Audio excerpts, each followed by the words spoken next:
Welcome back. Today, we're going to pull back the curtain on a force that powers pretty much everything you use. Your phone, your car, your flashlight. We're talking about direct current, or DC circuits. It's like an invisible river of energy that's flowing all around us, all the time. But let's start with a really simple question you've probably never actually stopped to think about. When you walk into a room and you flip that light switch, what is really going on inside the walls that makes the light turn on in an instant? To get the answer, we have to shrink ourselves down, like way down, and take a journey right inside the copper wire itself. Let's figure out this whole idea of electric current. So in simple terms, electric current is just the flow of electric charges. And usually, that means electrons moving through something that can conduct electricity. We measure this flow in a unit you've probably heard of called amps, or just amps for short. And the sheer scale of this flow is, well, it's kind of hard to wrap your head around. To get just one single amp of current, you need 6.25 quintillion electrons to cruise past a single point in that wire every single second. I mean, that's an absolutely staggering amount of traffic on a microscopic highway. So are all these electrons just sprinting down the wire like it's a racetrack? Not exactly. See, inside a normal wire, the electrons are just kind of bouncing around randomly, all over the place. But when you apply an electric field, from a battery, it gives all of them a collective little nudge. This causes them to slowly drift together in one direction. And that slow, organized shuffle, that is what we call current. Okay, but for this electron shuffle to actually do anything useful, like turn on a light, it needs a complete path to follow. And this brings us to the whole idea of an electric circuit. A circuit, at its heart, is just a closed loop, a round trip.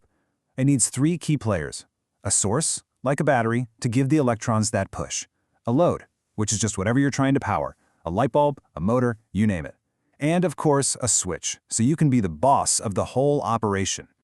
And this really shows you what the switch's job is. An open circuit means there's a break in the path. The switch is off, the road is out, no current can flow.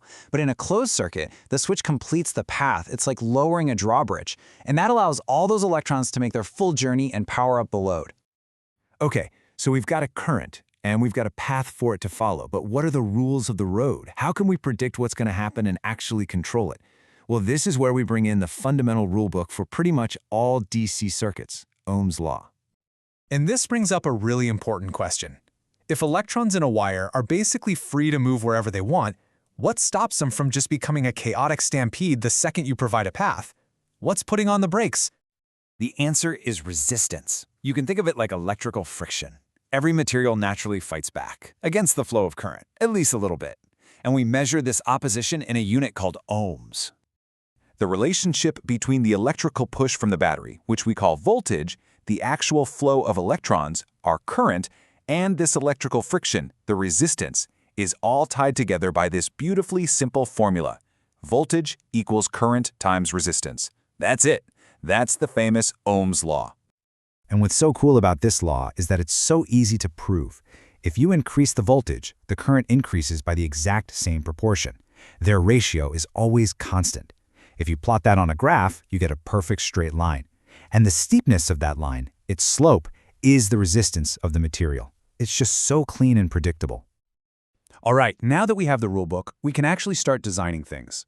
So let's look at the two most basic ways to connect stuff in a circuit: in series and in parallel. First up is a series circuit. This is the simple one. You connect components one after the other, end to end, kind of like linking together the cars of a train. This means there is only one single undivided path for the current. Every electron has to go through every single component, no detours allowed. And because it's so straightforward, figuring out the total resistance is a piece of cake. You just add them up. The total resistance is simply the sum of all the individual resistances in the line. But what if we give the current a choice? That's what a parallel circuit does.